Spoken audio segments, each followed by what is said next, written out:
Once one of America's top Republicans, Lawrence King is serving a 15-year prison sentence for a multi-million-dollar fraud. But financial crime is only half the story. This is the true story of Lawrence King. It is the story of a cancer at the heart of America and of its continuing cover-up at the highest level. One man is attempting to uncover the full story. John DeCamp is among the most highly decorated Vietnam veterans. A former Republican state senator in Lincoln, Nebraska, he is now a lawyer fighting the legacy of Lawrence King's abuse of power.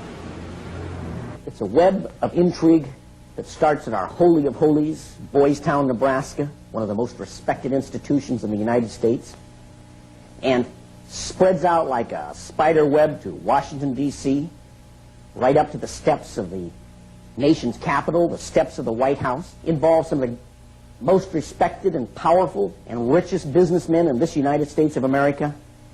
And the centerpiece of the entire web is the use of children for sex and drug dealing and drug couriers, the compromising of politicians, the compromising of businessmen, but worst of all, the corruption of key institutions of government that have the duty and responsibility to make sure these things never happen.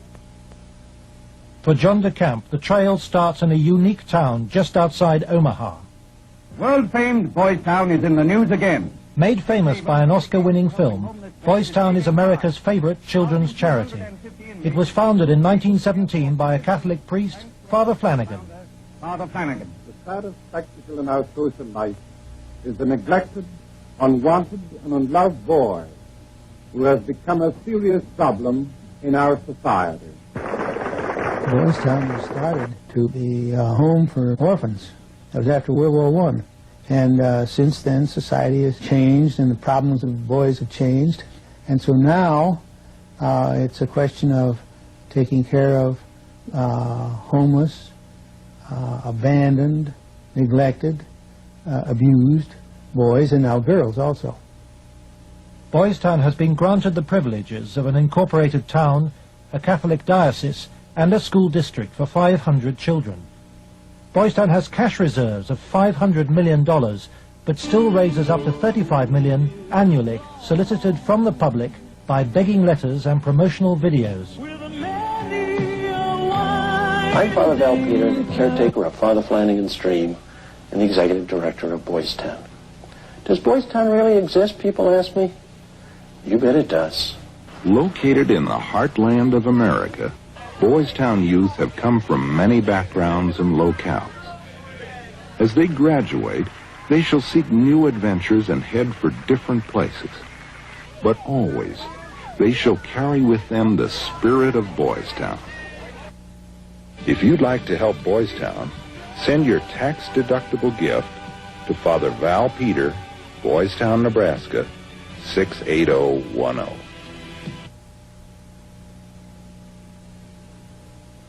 Boys Town, for me, was the first thing I ever heard of when you think of institutions that you respect.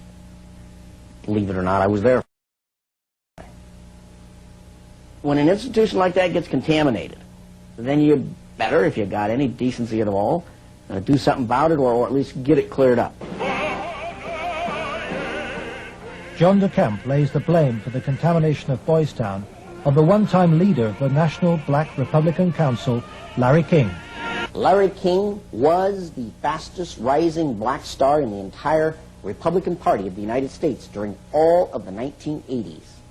And he was also one of the most evil individuals in this country in terms of being a dealer of children, in terms of being a thief, 40 million that they documented he stole, and in terms of using and compromising and corrupting one after another politicians. The base for his network was the Franklin Federal Credit Union, a people's bank in Omaha, Nebraska. Larry King was its general manager.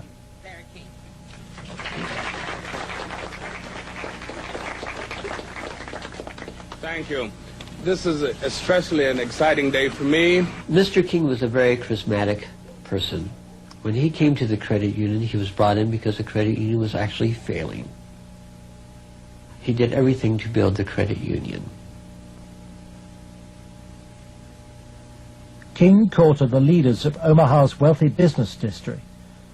Banks, industry, and charities placed millions of dollars in King's hands.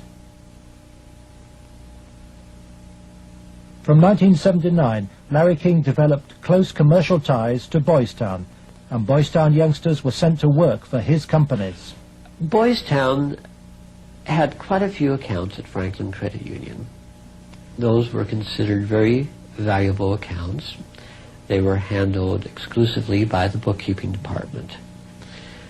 But on the average of once a month or once every 2 months, we always seemed to incorporate a person from Boys Town. But King used Boys Town not just as a source of young boys for his business. He prostituted them at sex and drug orgies. Paul Benassi was a victim of King's abuse.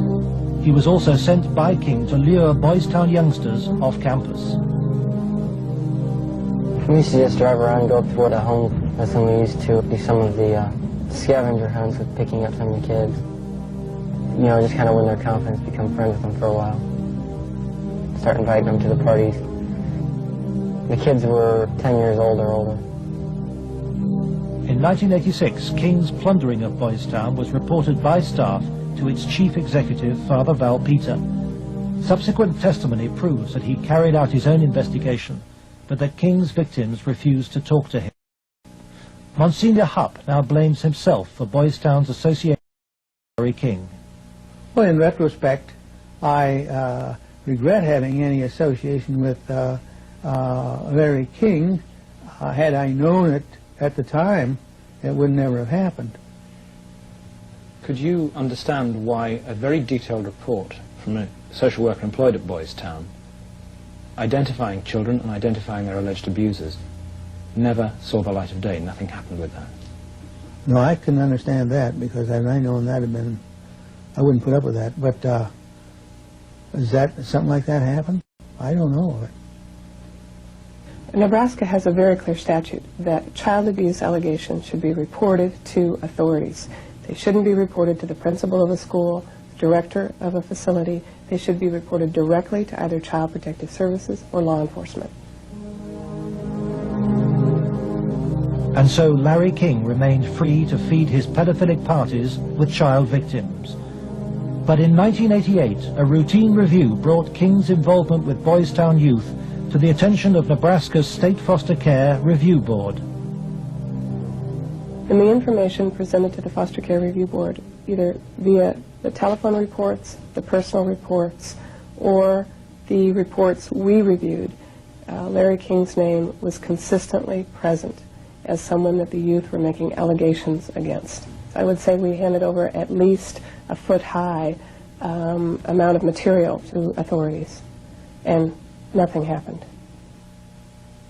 Omaha police now accept that Larry King may have been abusing children. Good morning, Roberta. Good morning, Steve. But its most senior officer claims the evidence was not conclusive. It is certainly possible that Mr. King was involved in illegal acts with children. If there was sufficient evidence of those types of allegations, he would have been prosecuted by the county attorney's office. For me, it was very clear that the case was not investigated and not pursued because of the alleged perpetrators. Those perpetrators, named by the children, were some of the richest and most influential citizens in positions of power in the state, men prominent in industry, politics, the media, even the police. We can only name the ringleaders. Besides Larry King, they were department store millionaire Alan Baer and the celebrity columnist of Omaha's only newspaper, the World Herald, Peter Citron. With the judicial system apparently paralyzed, Larry King spent Franklin's money on courting political influence. $10 million went on jewelry, flowers, and private planes. He cultivated contacts in the inner circles of Ronald Reagan's White House. At his palatial homes, 3 in Omaha and 1 in Washington, D.C., he held extravagant parties for the influential and powerful. His lavish spending bought him a protected life. Larry King was constantly heralded, cheered, applauded in the news media as the great businessman that's helping the poor people, the black community of Omaha. But King's extravagance attracted the attention of the Internal Revenue Service.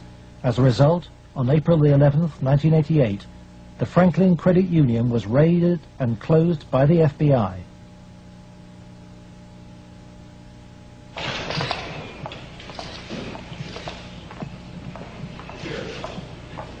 King was arrested, and the federal investigation showed he had stolen $40 million from Franklin. Documents we possess reveal the FBI interviewed many of the victims of Larry King's sex ring, but no action was taken.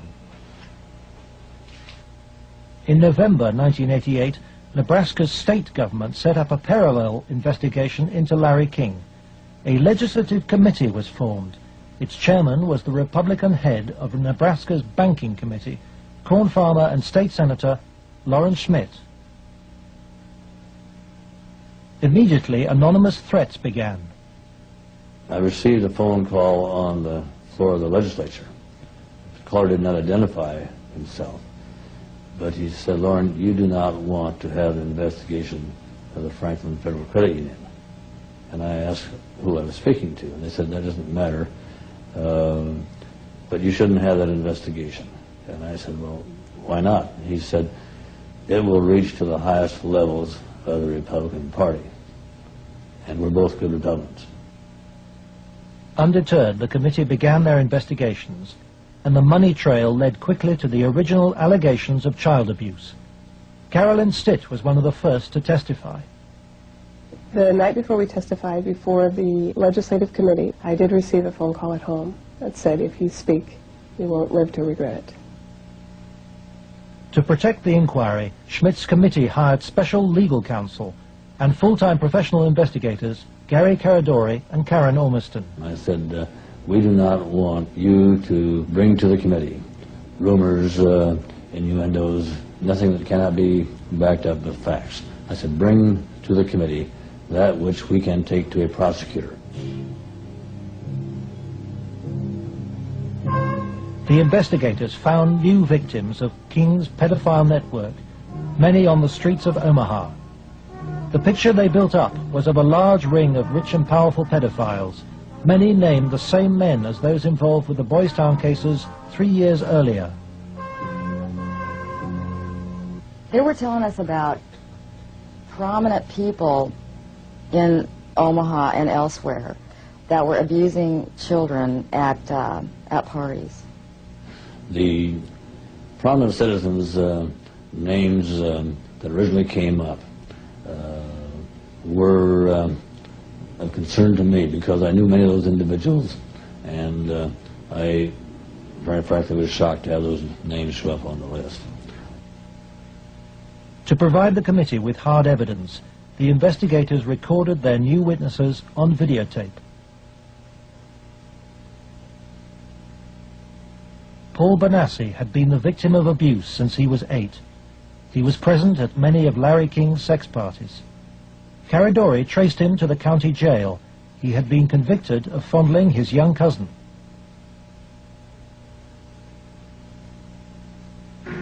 some of these people that would come to these parties? Larry King, Peter Citron, Wilson Wise. He didn't seem like he was like other people. Media personality Peter Citron procured some of his victims from Boys Town. The kids he liked were mainly around the age of probably about 8 and 13. It was mainly fondling and oral sex with them. He did have some anal sex, but he usually did that with the older kids. The parties involved ever more sadistic abuse. Whenever you were tied up, was there anybody else present other than you, Peter Citron? Yes. Who was that? It was Alan Bear sometimes. Millionaire Alan Bear hosted parties for a large number of sadistic pedophiles. Paul Benassi suffered at their hands. They tied me up and had some other kids perform sex on me, and they both hated me and they burned me some cigarettes. Okay. Just take a deep breath now.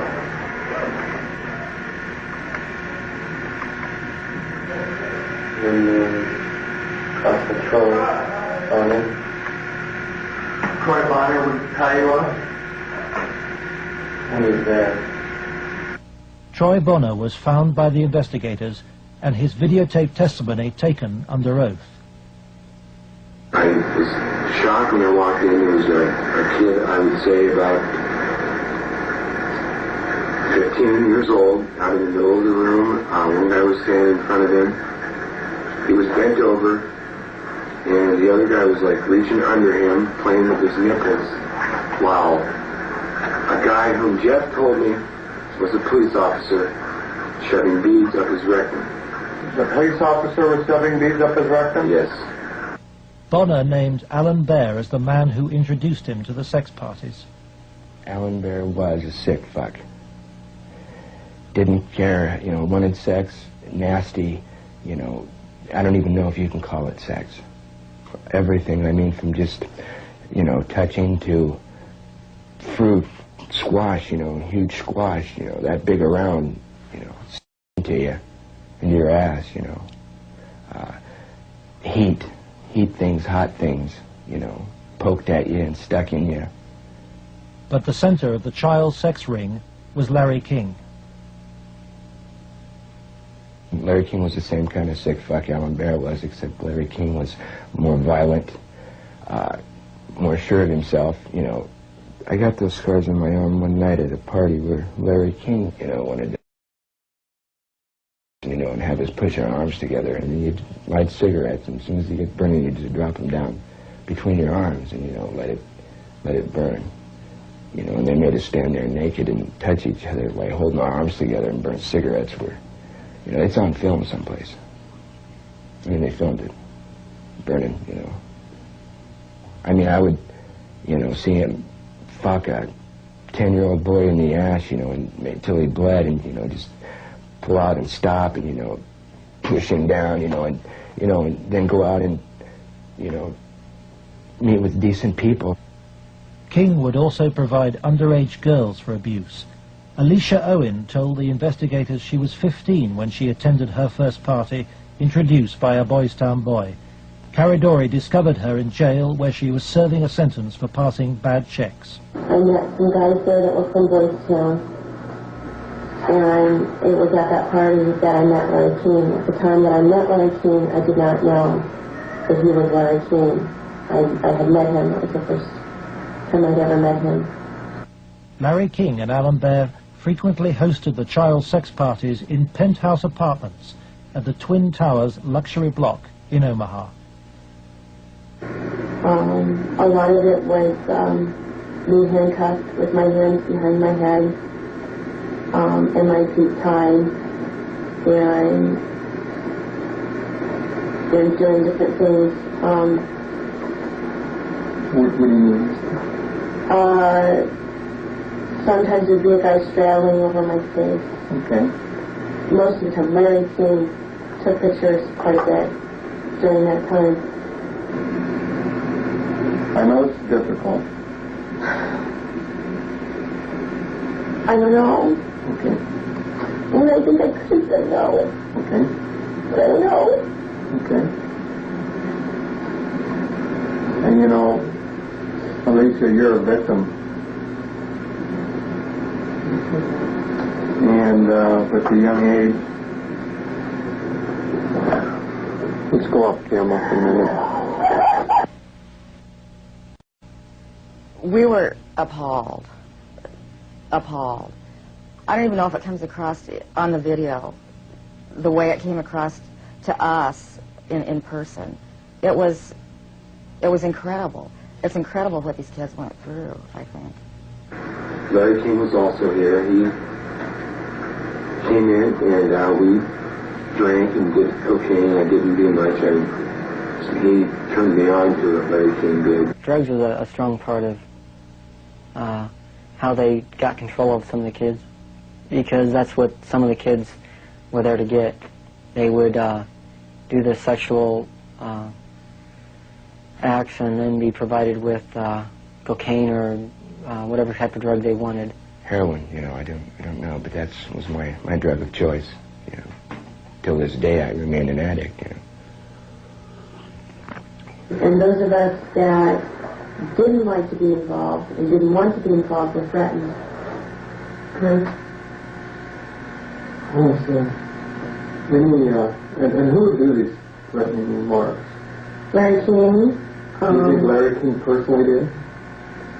I think he did. And when they threatened, you know, that I can go find somebody that will kill you and it will kill your family, he didn't tell anybody.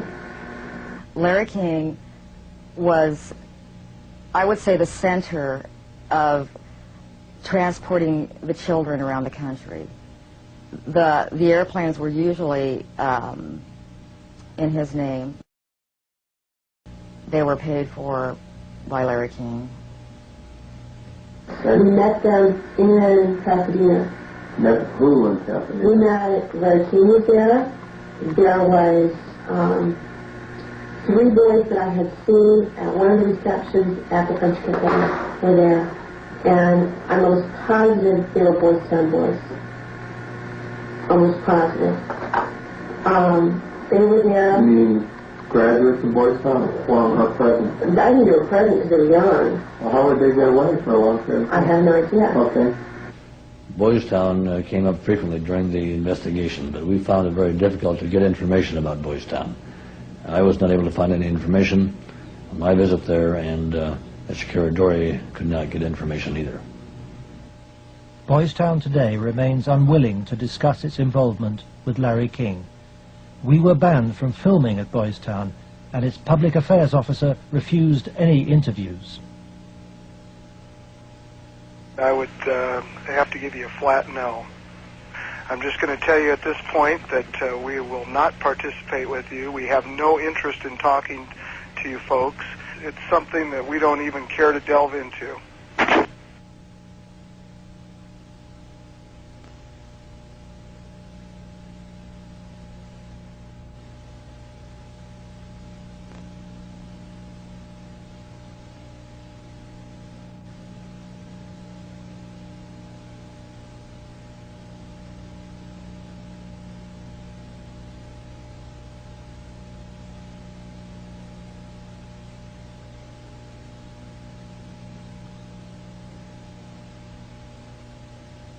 By the spring of 1990, the Nebraska State Committee was convinced by the evidence of an organized child abuse ring. Its chairman, Lawrence Schmidt, sought the advice of his lawyer, John DeCamp. On his advice, Schmidt turned over all the sworn evidence to the FBI. But immediately, the videotaped testimony was leaked to a hostile local media. The media immediately started discrediting the witnesses. They were, the witnesses came across in the media, in the Omaha World Herald, especially, as the criminals. The last 3 victim witnesses were demolished by the press, particularly the Omaha World Herald. The paper never looked for information that would support any of the allegations. The whole purpose of the stories was to destroy any credibility that these youth may have. I've heard that people said that Gary Caradori coached me and that he told me what to say, but the fact was I didn't meet Gary Caradori until way after I'd already talked to the Omaha police about the abuse and had named all the same people. Paul Benassi maintains that neither the FBI nor the Omaha police took his allegations seriously. They didn't ask me very much about Larry King or even Alan Bear at all. They treated the allegations that I made about the people who abused me almost like a joke. The stories were of such significance that the investigators first wanted to prove the accuracy of the stories. As they said about the investigation of the three, initially three and then a fourth person who were telling the stories, as the investigation developed, it became obvious to the investigators that the information was not accurate, that in fact it was an entire conspiracy of allegations, none of which had any truth to them. I was very disappointed with the way the FBI and law enforcement treated the victims. They, in fact, turned them into the offenders, so to speak. And instead of taking the evidence that was delivered to them by the victims and interrogating the persons whom the victims identified, they seemed to bear down and try to get the victims to change their story. It seemed to the investigators that the establishment of Omaha was closing ranks. Then Troy Bonner was brought in for questioning by the FBI. The FBI's attitude was, just no, these kind of things don't happen. From the first interview when I went, and realized they don't believe a fucking thing I'm saying, they were just appalled, but I realized what that look in their eye was back then. It was fear. It was fear of, I had witnessed, firsthand things that would, destroy this city, people, a position, what I mean? It's not going to be believed, they said. It will not be believed. You will be found guilty of perjury, and they weren't telling me maybe. They were saying, there's no way. You go on with this story, you're going to jail. That was said to me direct. Troy Bonner agreed to withdraw his videotape testimony. The FBI used Troy in an attempt to persuade fellow witness Alicia Owen into abandoning her evidence about Larry King's nationwide network of powerful pedophiles. We have obtained the recording of the phone call made by the FBI on March the 9th, 1990. It is significant evidence for John DeCamp. This is Special Agent Michael F. Mott. Following will be a consensually recorded telephone call between Troy Bonner and Alicia Owen. Hello. Hi. Hey, what's going on? I'd like to ask you that. Never. Talk to me. No, you talk to me. I don't understand why you're lying. Why are you lying? What are you talking about? That's what I'm asking you. You're calling me why I'm lying? Yeah. You can talk to this whole thing, Alicia. You're full of shit. Either tell me what's going on. You're full of shit. Hey, look. Who do you have listening on this line? I have nobody listening to me. I'm listening to you, and I'm hoping you give me some fucking answers. I'll be honest with you. I don't know what kind of game you're playing. I'm not trying to play a game. I'm not going to go to jail for you. And that's what's going to happen. Why would you go to jail? Jail for telling the truth? No, jail for lying. What have you lied about? I haven't lied. Okay, then, but why are... Listen, shut up. Listen to me. You're not out here being talked to them every day. The pressure's kind of hard. You literally have to have bricks for brains to take on the FBI in this country. And that's exactly what you'd have to do this properly. They now, in my opinion, in my investigation, are the architects of the cover-up. We asked the FBI in Omaha for an interview about its investigation of the Franklin scandal. Larry Holmquist with the FBI here. We feel it would be inappropriate for us to comment. We work this with the Omaha Police Department, and we just don't feel it would be appropriate for us to make comments.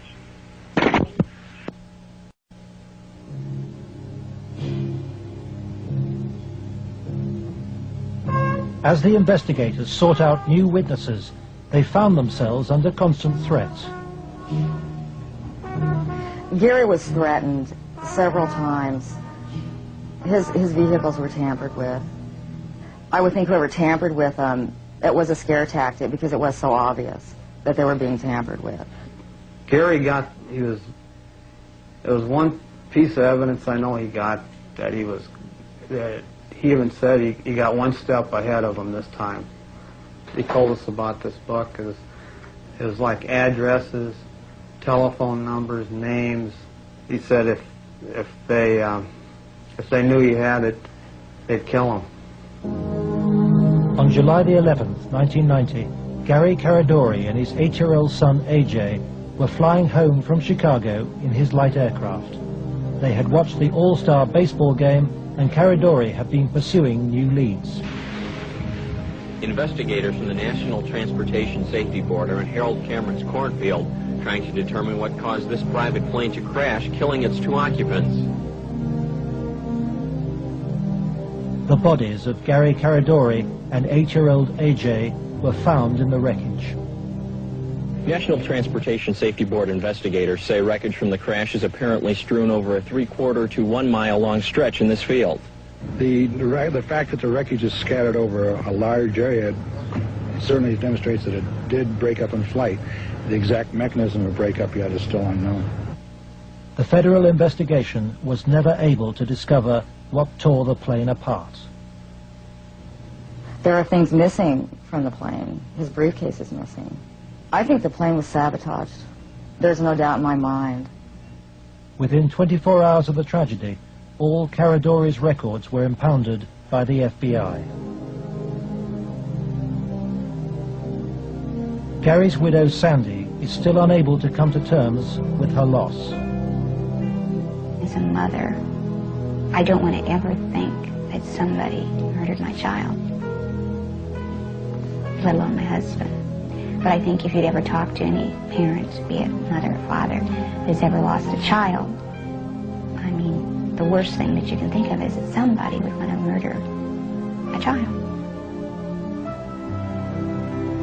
I really feel that somebody killed my brother. And inside me, I know that somebody killed my brother. If somebody could help us out somewhere, somebody knows something. And may God help those who did that to him and his family. The effect of Gary's crash on the investigation, I think, in effect, put an end to anybody else coming forward. There are many victims. We knew of more. There are more. They're still out there. They're afraid to come forward. That's when I was finished, because I figured out if they murdered Gary and his son, there was nothing that would stop them. There was no piece of paper, there was nothing we could come up with that was going to get anything done.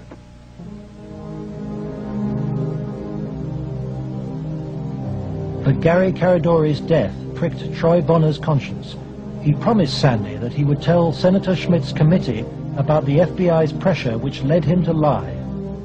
I set the record straight. I was, going to do it.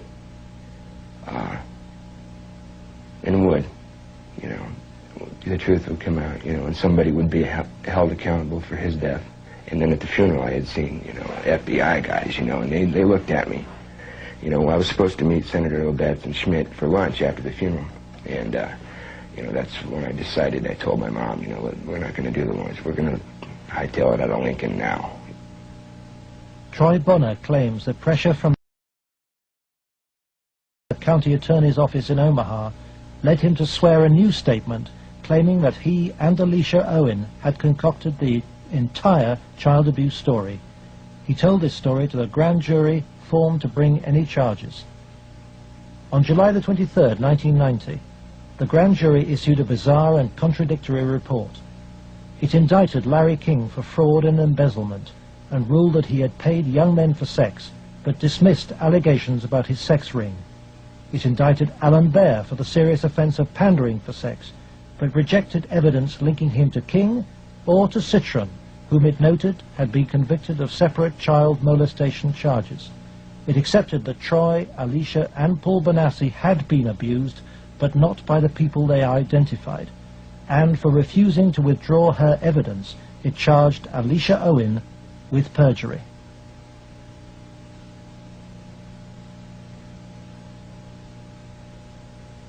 Lawrence Schmidt's legislative committee issued a report denouncing the grand jury. Schmidt acknowledges that the system failed both the victims and him. I had, I think, as distinguished a record as anyone could put together in 24 years. I was told that would be curtailed, and it was. I was told I'd have financial problems, and I did. The message was not lost on most politicians in Nebraska. I think the message that was delivered was, if any legislative committee ever tries to conduct a thorough investigation again, the same thing will happen.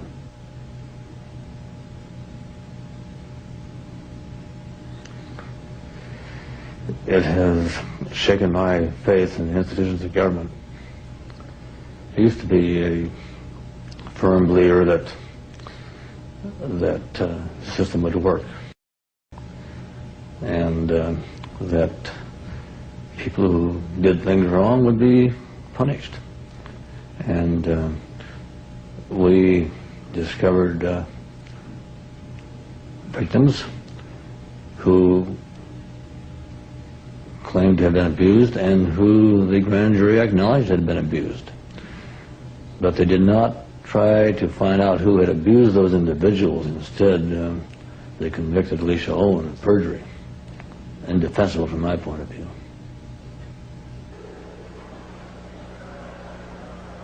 The trial took place in July 1991. Troy Bonner testified that the child abuse story had been an invention. As a result, Alicia Owen was sentenced to between 9 and 25 years in prison.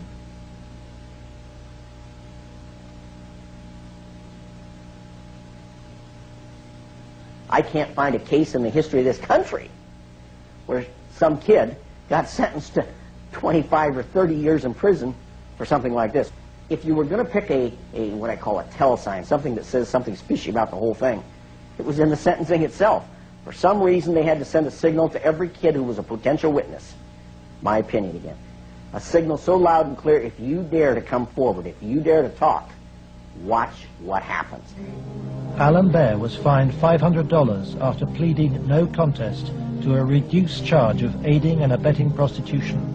Peter Citron served 2 years of a 3 to 8 year sentence. Thanks to Troy Bonner's lies, Larry King never faced child sex charges. For the $40 million fraud, he was given a 15-year sentence, 10 years less than Alicia Owen. I feel really sick. I should be taken out and shot for doing that. And if that was to happen, I would go willingly.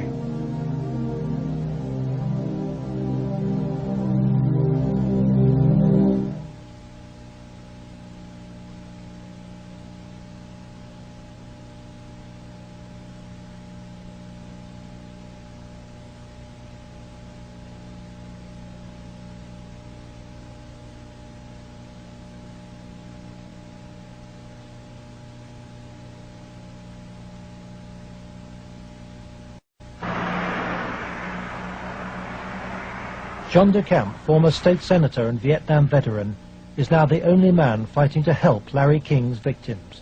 He is the lawyer trying to overturn Alicia Owen's conviction and to expose the cover-up. I live in Nebraska. Hell, I was born here, raised here. I have 4 kids growing up here. Like it or not, it's my heritage, you know? Well, if it's a dirty cesspool that I gotta live in or look back on that I left, that ain't good. The real cost, if I were going to say to my family, has been the fear and intimidation it's put in some of the kids. A couple of the kids are really, really frightened and really had some sleeping problems over it, you know, hear this or that. So that's been the real concern I've had. John has received anonymous threats and has turned for advice to his friend and one-time boss, former head of the CIA, William Colby.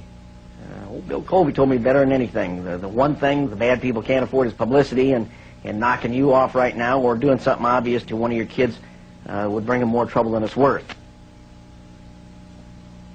I said, you have to consider the possibility of some danger to not only your reputation, but to your person. I mean, people do react rather violently to some kinds of charges, or particularly if they're true, there's more apt to be a negative reaction than if they're false.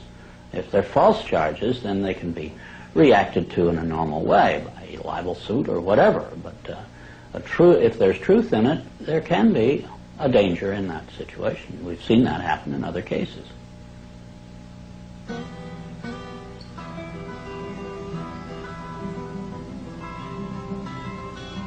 John arranges to meet Troy Bonner, the young man he sees as the key to the cover-up. He's in great danger. The reason is he carries the secret, so to speak. He served his purpose for the FBI and others by committing the lies that put the seal on the cover-up. He knows that Troy's evidence will be crucial to Alicia Owen's case, and Troy wants to tell the truth, despite very real fears. My fears are that, I'm not going to be believed again. It's just, going to be a whole other kind of exploitation like it was last time. And afraid that that's going to happen, or, I might end up dead, or a loved one might end up dead. Troy has an overriding reason for putting the record straight. Maybe somebody has a better idea. I want this to go forward and done so that all those other kids who a lot worse things have happened to can come forward and see that action can be taken. You have to, if you want to protect yourself and your life and your family's life, both now and particularly in the future, is to use the institutions of government that have been set up to protect you and make them work. That means you go into federal court, you go after the people that have done this cover-up, and you expose it so there's no longer any percentage on their part in eliminating you because the secret's out. Yeah, that's why we're here today, to let it out. John's advice to Troy to tell the truth in court puts him at risk of prosecution by the county attorney's office. Potentially, they could decide to charge him with perjury, because now he is telling that they forced me to lie, I did lie at Alicia's trial, I did lie before the grand jury, I did it because the authorities were forcing me to do it and I was scared for my family. Potentially, they could charge him with perjury this time. Troy's appearance in court will keep Alicia Owen out of prison. She's on bail while DeCamp appeals against her perjury conviction. As her hearing approaches, vital new evidence emerges. Alicia claims that some of Troy's videotaped testimony was withheld from the grand jury which indicted her. The tapes that were shown to the grand jury had been edited. Everything that matched Troy's statement Was shown. that matched mine Because I know it's was raised. edited out. And I think maybe one of the things we want to do is show the judge specifically where these, little 5-minute segments of, look, this tape says this, and then show him it isn't in this tape, and this is the tape the grand jury saw. I'm going to attempt to get these tapes, and we'll see what happens next. But to obtain the tapes, DeCamp must approach some of the very officials he has accused in court of being involved in the cover-up, the county attorney's office which ran the grand jury.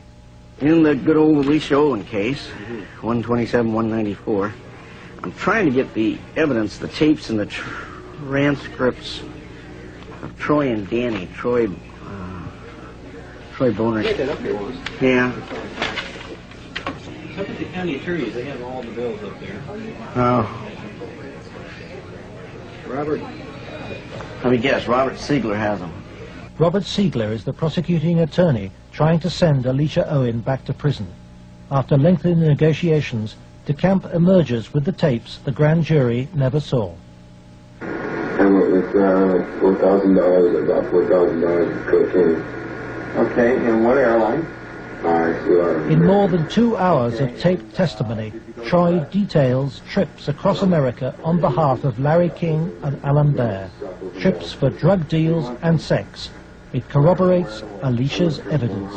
Fort Worth, like an hour, and then a big plane from Dallas to Los Angeles. Did anybody go with you? Alicia Owen.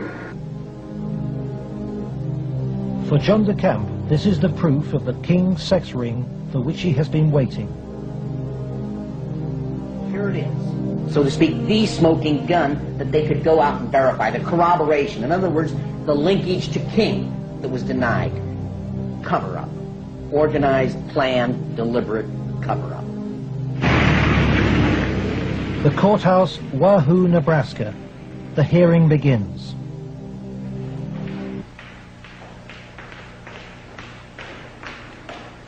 Alicia Owen is ready to testify. So is Paul Bonassi. But there is no sign of Troy Bonner.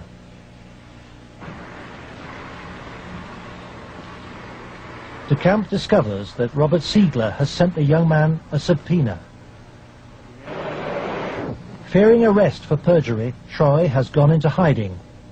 DeCamp is without his most vital witness.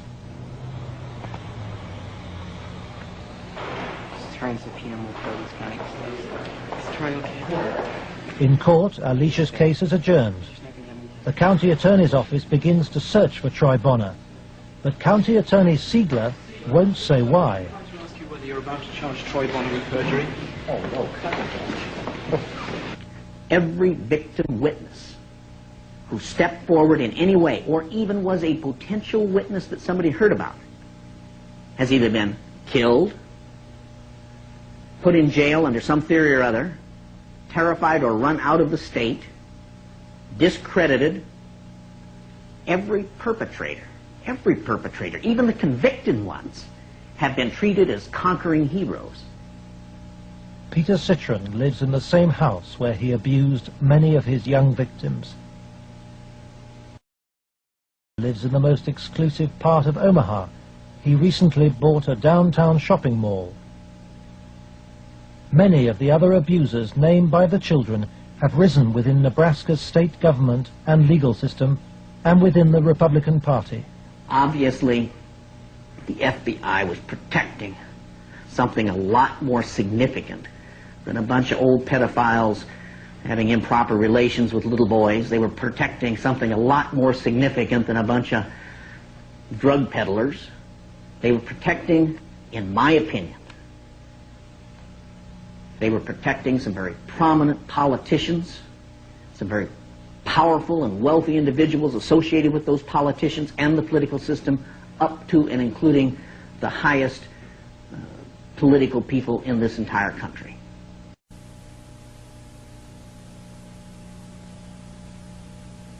In search of the men who protected Larry King, John DeCamp goes to Washington to investigate King's connections in the Republican Party and on Capitol Hill. Paul Bonassi provides him with the evidence that Larry King threw child sex parties here at his rented $5,000 house. I was about 14, about 1981. At first it was about 3 or 4 times the first year. After that it was about once a month. Some of the parties, when they started off, were straight political type parties with no sex. And then when some of the men had left, some of the politicians had left, the ones that had planned on engaging in some type of sexual activity, that would come after the party. Some of the kids would be held downstairs in some of the rooms where if they acted up or if they started freaking out because of the drugs that they were on, they'd put them in a room that they couldn't get out of, and they'd lock them in. What kind of drugs? Anything you wanted, cocaine, heroin, speedballs. You're telling me those speed. things were at these parties where you had Larry King and prominent politicians? Yes. Were they readily available to anybody at the party? At the after parties, they were readily available for anybody. Beforehand, they did it more upstairs than they did anywhere else, and it was kind of in the back rooms. Were any attempts ever made that you know of to expose this situation? As far as I know, nothing's ever been done, and most of the people that were in there had already been, I guess you say, compromised. King's partner was Washington lobbyist Craig Spence. Spence took youngsters, including Bonassi, on private midnight tours of the White House. So you were in the White House then? Yes.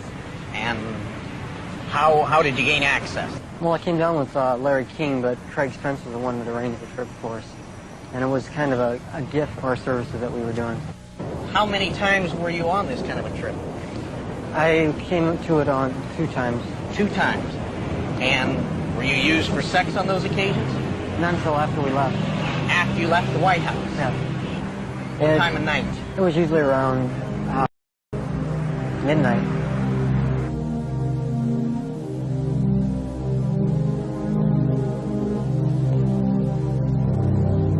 For me, it was just kind of weird being in the White House at that time of the night, getting to go into places that the guy was telling us that nobody gets to go to. I mean, I seen rooms in there that I'd never even heard about. Craig Spence and Larry King had a couple of groups. One was called Bodies by God, and they had the Callboys, and there was another group that was started by Larry King, which was called the Golden Boys, which was kids that were usually under the age of approximately 10. Spencer's Callboy network was investigated in 1989 by reporter Paul Rodriguez of the Washington Times. We had uncovered a series of allegations from some minors, and it led me to a callboy operation. Well, it sure fits with, you know, this boy Paul Benassi. And he tells a tale of being brought to the White House on occasion, kind of as a reward for the kid. Craig Spence's dad, he committed suicide. He had advanced stages of AIDS. He was an AIDS carrier, and he killed himself. This was the thing that always bothered me. They claimed it was the largest prostitution ring in the city that they've ever had uncovered. It was $1 million a year minimum. Yeah. And yet they only prosecuted the operator, Henry Vinson, and 3 of his lieutenants, as it were. Mm-hmm. They never went after any of the Johns or the clients. This operation claimed to have clients that ran from the White House to the Capitol Hill to the State House to the churches within the media. Exactly what Paul describes as the people he was with. And a lot of the stuff led there, but we couldn't quite nail it at all cases because, again, to accuse someone of high stature, you've got to be very careful. I understand. We were able to do it through the motherlode was provided us credit card receipts and canceled checks, and then lists of the clients. The prosecutors knew all this stuff. There was approximately 20,000 documents they had. They sealed the entire record by court order. And we have we've attempted on several occasions to unseal that, and we've been told it'll be a cold day in hell before those records ever get unsealed. And it makes me wonder what's in those records. Yeah.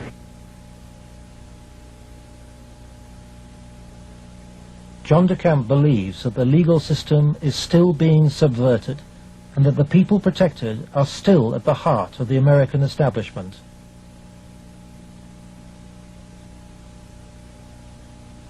He hopes that this program will expose a serious miscarriage of justice, but the opposition is formidable. It's beyond belief that arguably the most powerful person in the world, the President of the United States, in the form of Richard Nixon, could not prevent the investigation of Watergate, or that President Reagan could not prevent the investigation of Iran-Contra. And yet somehow this group of unnamed, unknown, anonymous individuals in Omaha, Nebraska have such power they can control and protect all of these people from being investigated. Those allegations are ridiculous. Well, first of all, Nixon did cover up Watergate. Number 1. Bush did cover up Iran-Contra, at least officially. And Omaha has successfully covered up this situation. In each case, it was the press that exposed the problem. It wasn't institutions of government. They had been corrupted. They had been compromised. They were the ones doing the cover-up. The Attorney General is now involved. DeCamp's evidence has been passed by William Colby to a senior lawyer in the Justice Department. He did say that the Attorney General's office would be very sensitive to any charges of abuse of children, that this was a matter of considerable priority to the department, that this sort of thing not take place, and that they would assign an officer to look into the case. For John DeCamp, the story of Larry King's corrupt empire holds a dire... If you can control about 3 or 4 key elements, you can totally own a state. You can make right wrong. You can make truth falsehood, falsehood truth. If you control the media, if you control the Justice Department, if you control the police, you own the system.